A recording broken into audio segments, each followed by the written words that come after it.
구해저 월보에서 최상위는 아니지만 20%가 넘는 궁금해하는 부분들을 뽑아서 제가 좀 말씀드릴 수 있는 시간을 가져보도록 하겠습니다. 그래서 제가 이 문구를 살짝 바꿔봤어요. 여러분 잘 지내셨나요? 주의가 돌아왔습니다. 이번 주 구해 주의에서 기다리고 있겠습니다. 라고 해서 제가 이번에 분양가보다 더 떨어지는 집값, 부동산 시장에 이상현상이 나타났다. 이 주제에 관해서 한번 여러분들께 제 생각을 말씀드려 보도록 하겠습니다.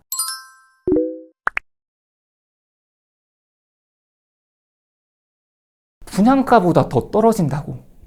기사에도 상당히 많은 이것과 비슷한 타이틀의 기사들이 많이 나오고 있는데요. 아시아투데이에서 분양가 대비 싼 신축 아파트 거래 속출, 분양은 시세 차익이다. 이건 옛말이다. 라는 기사가 있었고, TV조선에서도 이런 기사가 있었습니다. 입주 앞두고 분양가보다 싼 서울 아파트 매물 속출, 그리고 한경지코노미, GTX만 믿고 샀는데 분양권, 눈물의 마피 거래. 눈물의 마피인데 지금 여기서 보시면 눈분이라고 쓰여져 있죠. 이걸 글을 작성하시는 분도 너무나도 마음이 아픈 나머지 오타가 나지 않았나 라는 생각이 듭니다. 그만큼 분양가보다 이제 실제로 거래되는 가격이 더 내려간 금액으로 거래가 되는 그런 거래들이 생기고 있는 추세예요. 그러면 분양가보다 떨어진 이유는 뭘까요? 지금 알아야 될 건 이거예요. 지금 해야 할 것은 분양가 대비 시세가 하락했다는 사실보다 떨어진 아파트의 특징을 아는 거예요. 이런 아파트들의 특징을 알게 되면 다음에 나에게 비슷한 기회가 왔을 때 이게 나중에 추후에 떨어질 수 있을런지, 아니면 떨어지지 않고 오를 수 있을런지, 아니면 그래도 방어를 할 수 있을지, 이런 부분에 대해서 알 수 있기 때문이에요. 그래서 추후에 유사한 상황이 나에게 다가왔을 때 그것을 위기가 아닌 기회로 바꿔야 하기 때문입니다. 그래서 분양가보다 떨어진 아파트들이 있다면 왜 이 아파트가 분양가보다 떨어졌을까? 이 사실에 대해서 좀 연구를 해볼 필요가 있는 거예요. 이게 왜 떨어졌을까? 그러면 하나하나 저와 같이 알아볼 수 있는 시간 가지도록 하겠습니다. 경기도에서 이제 분양가보다 떨어진 아파트가 있을까요? 서울에는 지난번에 제가 방송에서 한번 말씀을 드린 적이 있었고, 인천 같은 경우는 워낙에 기사에서 많이 나오고 있습니다. 전세도 많이 떨어지고 매매값도 많이 떨어지고, 그래서 이번에는 좀 많이 이야기가 거론되지 않았던 경기도에 대해서 한번 살펴보도록 하겠습니다. 혹시 여기 지역이 어딘지 아시나요? 서울지도 그리고 경기도 지도기 때문에 너무 큰 범위에 되어 있습니다. 여기 서울의 위쪽을 보게 되면 의정부가 있어요. 의정부에서 조금 더 위로 가게 되면 양주시가 있습니다. 여기 지금 제가 주황색으로 표시를 해뒀는데 여기에 있는 지역이 이기신도시, 양주신도시입니다. 옥정, 회천, 신도시라고도 불리고 있어요. 같이 밀집되어 있는 공간이고요. 최근 여기에 대해서 기사들도 많이 나오고 있습니다. 많은 분들이 신도시라고 한다면 국가에서 하기 때문에 가격이 떨어지지 않을 거야, 이렇게 생각하시는 분들도 상당히 많이 있어요. 기본적으로 국가에서 이제 신도시를 만들었을 때는 어느 정도 이 지역에 대해서 수요가 있을 걸 예측하고 만들기 때문에 실패하는 경우가 거의 없습니다. 지금처럼 장이 좋았다가 급격하게 하락을 하게 되면서 가격이 분양가보다 좀 더 떨어진 지역도 있다는 사실 잘 기억해 주시면 좋을 것 같고, 이 지역에 대해서 좀 알아보는 시간을 가지도록 할게요. 지금 보시면 1호선을 기점으로 오른쪽에 있는 부분이 양주 옥정 신도시라고 보면 되고요. 왼쪽에 있는 부분이 양주 회천 신도시라고 보면 됩니다. 이 아파트들이 상당히 많이 들어와 있고 새 아파트들이 즐비해 있는 공간이에요. 제가 여기 임장 갔을 때 정말 살기가 쾌적하더라고요. 보통 수도권에 특히 서울로 다가오면 다가올수록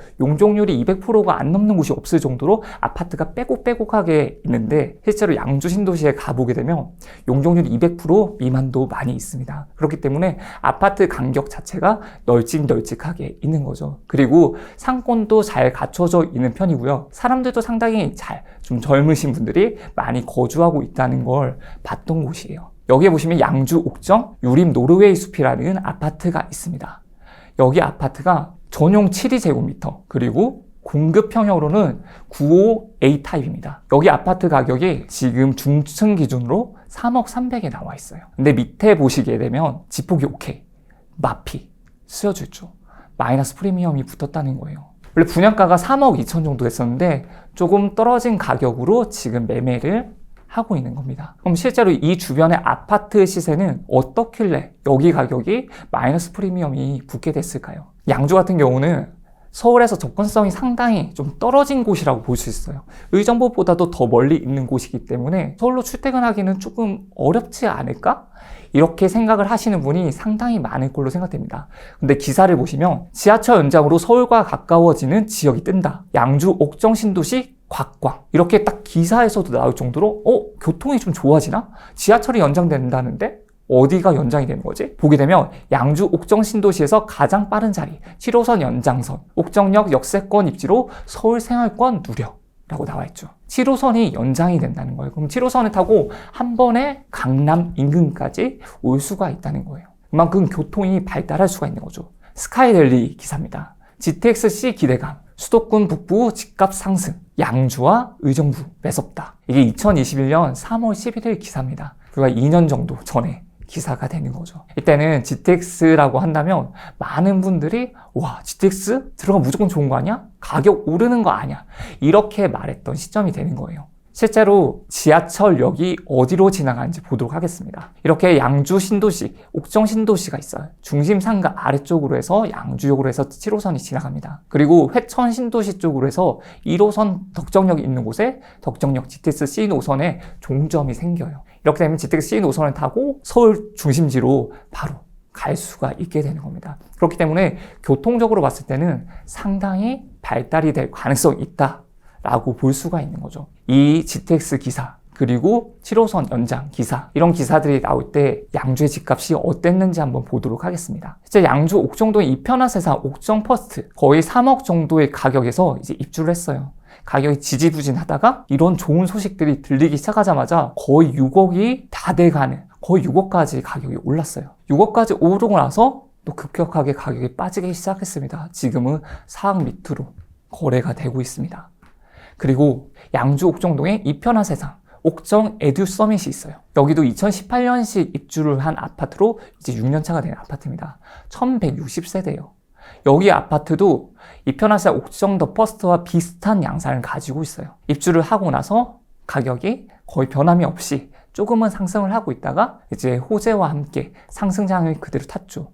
이 아파트도 6억 이상 넘어가게 됩니다. 그러다가 지금 최근에는 가격이 좀 많이 내려와 있는 상태죠. 교통이 좋아진다는 기대감으로 많은 상승이 있었습니다. 근데 이걸 꼭 기억을 하셔야 돼요. 시장의 흐름이 변했을 때는 그 기대감이 줄어듭니다.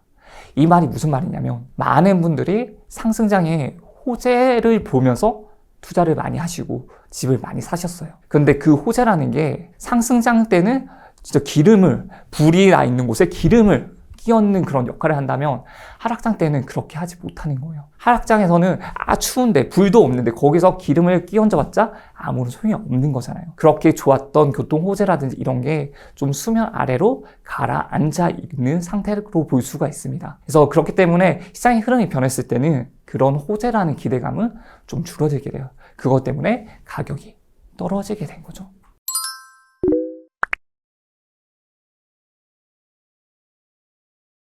그럼 호재가 아닌 다른 이유도 있을까요? 자, 제가 지도를 하나 가져왔는데 축소를 해서 가지고 왔습니다. 왜냐면 제가 소개해드릴 아파트가 좀 중심지에서 멀리 있기 때문이에요. 지금 여기에 제가 주황색으로 표시해둔 아파트를 좀 설명을 해드리려고 합니다. 그러니까 여기 보니까 아파트가 많죠. 수인 분당선이 이렇게 지나고 있고, 그러면 이제 용인 쪽이 여기라고 볼 수 있겠죠. 여기가 용인이구나. 하지만 용인에서 아파트가 많은 중심지는 여기 지도에서 보면 좌측을 형성하고 있는 거고, 여기 우측을 보게 되면 산도 많은 것 같아요. 그리고 아파트는 그렇게 많이 보이지 않는 것 같습니다. 조금 더 확대를 시켜보도록 할게요. 그랬는데 제가 말씀드린 아파트의 위치는 여기예요. 지금 빨간색으로 3개가 찍혀있는 여기를 설명을 드릴 텐데, 아파트와 아파트 중심 밀집된 사이에 간극이 좀 있는 편이에요. 조금 더 확대를 시켜보도록 하겠습니다. 보시게 되면 이렇게 3개의 단지가 있는 아파트가 조금 뒤에 입주를 할 예정이에요. 주소를 보게 되면 용인시 처인구의 양진면 남곡리라고 되어 있죠. 자, 여기에 용인 경남 아너스빌트 센터 아파트를 분양을 했어요. 1단지, 2단지, 3단지를 분양을 했습니다. 총 합쳐서 1000세대가 넘어가는 아파트고요. 이 아파트는 내년 12월, 2024년 12월에 입주를 할 예정입니다. 여기 보시면 마이너스가 3천에서부터 마이너스 2천으로 되어 있죠. 여기가 3층 물건입니다. 302동에 있는 아파트의 경우에는 마이너스 2천에 금매 84A 타입이 나왔습니다. 수도권 중심지에서 좀 멀리 떨어진 경기도 외곽 같은 경우는 입지적으로 봤을 때 내가 여기서 실제로 살 수 있을까? 주거 환경이 잘 갖춰진 곳일까? 내가 실제로 산다면 여기서 얼마간 살 수 있을까? 이런 생각을 한 번이라도 해주시면 좋아요. 이게 무슨 말이냐면 이 아파트의 경쟁률을 한번 보도록 할게요. 이렇게 좀 떨어져 있고 경기도에서 외곽이라고 하면 지금 만약에 분양을 하게 되면 어떨까요? 많은 분들이 아마도 많은 관심을 가지지 않을 거예요. 그런데 그때는 이랬습니다. 용인 경남 아너스비 디센트 전체 해당 지역 마감 최고 경쟁률이 18대 1이에요. 그리고 평균 경쟁률이 14대 1입니다. 절대 낮은 경쟁률이 아니었어요. 왜 이렇게 경쟁률이 높았을까요? 분명히 입지는 상대적으로 좀 떨어지는 곳인데 왜 이렇게 경쟁률이 높았을까요? 경기도 미분양 지수를 좀 보도록 하겠습니다. 미분양 전체 평균을 보게 되면 13,000호 정도가 돼요. 2010년부터 지금까지. 그런데 지금 이 아파트가 분양했던 시기 2022년 초를 보게 되면 미분양이 거의 없었던 단계예요. 이때는 분양을 하게 되면 너도 나도 돈을 번다라는 생각을 가지고 있기 때문에 묻지마 청약이 정말 성행했던 적이 있습니다.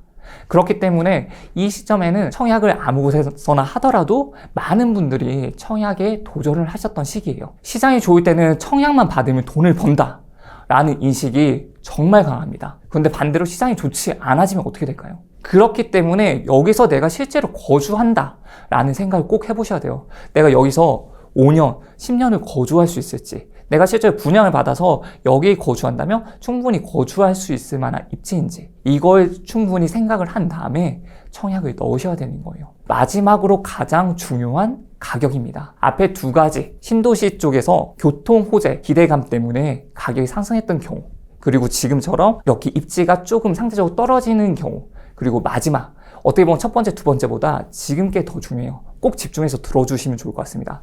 마지막으로 가장 중요한 것은 가격이에요. 지금 수유동에 있는 칸타빌 수유 팰리스를 한번 보도록 하겠습니다. 이 아파트는 서울에 있는 아파트예요. 수유역에서 도보로 이용 가능한 곳입니다. 조금 더 확대를 해서 보자면 이렇게 수유역에서 도보로 갈 수가 있어요. 도보로 갈 수가 있고 강북구청이 있습니다. 그리고 스타벅스도 입점해 있죠. 여기서 가격이 어땠을까요? 경쟁률은 어땠을까요? 한번 보도록 하겠습니다. 81A, 81B, 81A 같은 경우는 분양 가격이 8억 8천만 원 정도가 됐어요. 52대 1의 경쟁률을 가졌고 81B 같은 경우는 분양가가 9억 2,500만 원 정도가 됐습니다. 경쟁률은 20대 1 정도가 됐어요. 절대 낮은 경쟁률이 아니었습니다. 그러나 이때도 정말 말이 많았어요. 이 분양가가 실제로 주변 인근 시세 대비 저렴하지는 않은 분양가였어요. 근데 그럼에도 불구하고 그때 분양시장은 좀 열기가 가득했었던 분양시장이었기 때문에 많은 사람들이 여기 청약을 넣어봤습니다. 지금 가격을 좀 보도록 할게요. 칸타빌 수유 팰리스 216세대 총 4동으로 구성되어 있습니다. 작년 7월에 입주를 했고요. 전용 59제곱미터 기준으로 봤을 때 81B 아파트입니다. 매매 가격이 6억 5천이에요. 실제로 81B 같은 경우는 9억 2,500만 원의 분양가를 가지고 있었습니다. 그런데 지금 가격이 6억 5천이에요. 2억 5천이 더 넘는 금액이 빠져 있는 겁니다. 입주를 한 지가 얼마 되지 않았는데. 자, 그러면 여기서 한번 보셔야 돼요. 이 분양 가격 대비 가격이 빠졌는지를 보려면 전체 여기 있는 지역의 시세를 한번 보시면 좋을 것 같습니다. 주변 가격을 살펴보도록 할게요. 여기 위쪽에 칸타빌 수유 팰리스라는 아파트가 있어요. 강북구의 주간 방문자 1입니다. 여기 4호선을 타고 조금 내려오게 되면 기름 뉴타운이 있어요. 여기 기름 뉴타운이 위치해 있습니다. 그런데 조금 전에 분양 가격이 81B 같은 경우는 9억 2,500이었어요. 그런데 기름 뉴타운 쪽에 아파트 가격을 봤더니 여기도 신축이에요. 여기도. 많은 사람들이 좋아하는 신축 아파트가 9억 3천입니다. 24평. 동일한 평형이죠. 그렇다면 만약에 칸타빌 수유 팰리스가 9억 3천이라고 했을 때 여기 칸타빌 수유 팰리스에서 거주를 할 것인지 아니면 나는 기름 뉴타운에서 신축 아파트 같은 교통이라든지 균질성이 조금 더 좋은 그런 아파트에서 거주를 할 것인지 한 번 더 생각해 볼 필요가 있는 거예요. 만약에 그게 이 아파트 가격이 떨어졌기 때문에 수유 팰리스 아파트가 가격 그대로다 라고 한다면 실제로 어디에서 거주를 하시겠는지 정말 한번 생각을 해보시면 좋을 것 같아요. 실제로 고분양가라고 이야기가 나왔을 때 이 주변 기름 뉴타운의 아파트 가격은 여기보다 더 비싼 11억에서 12억 정도 했습니다. 그런데 그때 시장에서 그 인근에 있는 장이 뉴타운이라든지 이런 부분에서 가격이 어땠는지를 한 번 더 살펴보셨다면 가격이 비싼지 싼지 이 부분에 대해서 조금은 더 확신을 가질 수가 있었을 거라고 생각합니다. 그래서 청약을 신청할 때는 가격이 적정한지 이 부분을 확인하는 것은 정말 중요한 요소입니다. 그렇기 때문에 가격이 적합한지 이 부분은 이 청약 무조건 해야 돼. 이걸 떠나서 가격이 적정한지? 왜냐면 적정하지 않다면 다른 아파트, 기축 아파트 선택하는 게 더 나은 방법이 될 수도 있으니까 이런 부분은 꼭 한번 확인을 해 주시는 게 중요해요. 그래서 꼭 주변 지역과 비교를 통해 가격이 적정한지를 확인해 보시면 좋을 것 같습니다. 분양가보다 떨어진 아파트의 특징 정리를 한번 해보도록 할게요. 첫째, 호재로 인해 기대감이 상승했던 곳입니다. 호재로 인해 기대감이 상승했던 곳 같은 경우는 교통 등의 이유로 상승된 가격이 반영되었어요. 분양을 했던 아파트뿐만 아니라 인근에 있는 아파트들이 다 반영을 했어요. 그런데 그 시장이 분위기가 바뀌면서 급격하게 하락이 될 때 아직까지 입주를 하지 못했지만 아니면 입주를 했지만 그 가격의 흐름에 같이 반영이 되는 경우들이 있습니다. 그 기대감이 없어지기 때문에 그 기대감이 사라지기 때문에 하락이 되는 경우가 있어요. 그렇기 때문에 호재를 볼 때 이 호재로 인해서 가격이 많이 상승했다. 그러면 정말 조심하셔야 됩니다. 이게 진짜 그 정도의 가치가 있는 호재인지를 한 번 더 생각해 보시고 그 호재로 인해서 누릴 수 있는 혜택, 효과를 가지고 있는 그런 입지의 아파트들이 있거든요. 그 아파트들이랑 가격을 한번 보세요. 그렇게 하신다면 조금은 더 이 가격이 적합한지 아실 수가 있을 겁니다. 두 번째는 입지가 상대적으로 좋지 않은 곳이에요. 중심지가 아니라 조금 떨어진 외곽 지역 같은 경우는 청약을 넣을 때 조심하셔야 돼요. 그래서 수도권 외곽 지역 같은 경우 주변 환경을 꼭 확인을 해주셔야 돼요. 내가 실제로 여기서 거주한다면, 내가 5년을 거주한다면, 내가 10년을 거주한다면 거주할 수 있을까? 충분히 거주할 수 있겠는지 확인을 한 다음에 청약에 넣으셔야 되는 겁니다. 세 번째, 주변 시세 대비 분양가가 비쌌던 곳이에요. 이건 계속 주변 지역과 비교를 해주셔야 됩니다. 이 아파트 가격만 보고 싸다 비싸다 알 수가 없어요. 우리는 이런 볼펜이 있을 때 이 볼펜이 길다 짧다를 말할 수 없듯이 아파트도 하나를 두고는 이 아파트 가격이 싸다 비싸다를 말할 수가 없습니다. 그러면 이 옆에 주변에 있는 인근에 있는 아파트를 하나를 붙여보는 거예요. 새 아파트가 되는 건데 인근에 있는 아파트보다 가격이 더 싸네? 그러면 상대적으로는 얘가 더 저렴하다는 걸 알 수 있잖아요. 그래서 그렇게 가격을 적정한지를 확인한 후에 청약을 넣으시면 좋겠습니다. 제가 분양가보다 떨어진 아파트의 특징을 이렇게 세 가지로 정리를 해드렸어요. 이렇게 정리를 해드린 이유는 영상 초반에서도 말씀을 드렸지만 다음에 또 이런 일들이 생길 수가 있거든요. 한참 상승할 때는 이제 가격이 끝도 없이 오를 것 같은 기분이 들어요. 그리고 분양이 막 되고 있는 상황이죠. 그럴 때 호재, 이렇게 교통이 좋아진다 이랬을 때 가격이 쭉 오르고 입지가 상대적으로 좋지 않은 곳들도 경쟁률이 높아지고 주변 대비 시세가 비싼 곳이라고 하더라도 분양가가 비싼 곳이라고 하더라도 경쟁률이 엄청 떠요. 이럴 때 내가 정말 객관적으로 볼 수 있는 눈이 필요한 거예요. 그 객관적인 눈을 지금 제가 말씀드린 세 가지 관점에서 보고 그 가격이 적합한지 이 입지가 충분히 괜찮은지 내가 살 수 있을 만한 곳인지 그리고 호재 때문에 너무 가격이 오버슈팅 된 건 아닌지 이런 케이스들을 다 확인하신 후에 청약을 넣어보시면 좋을 것 같습니다.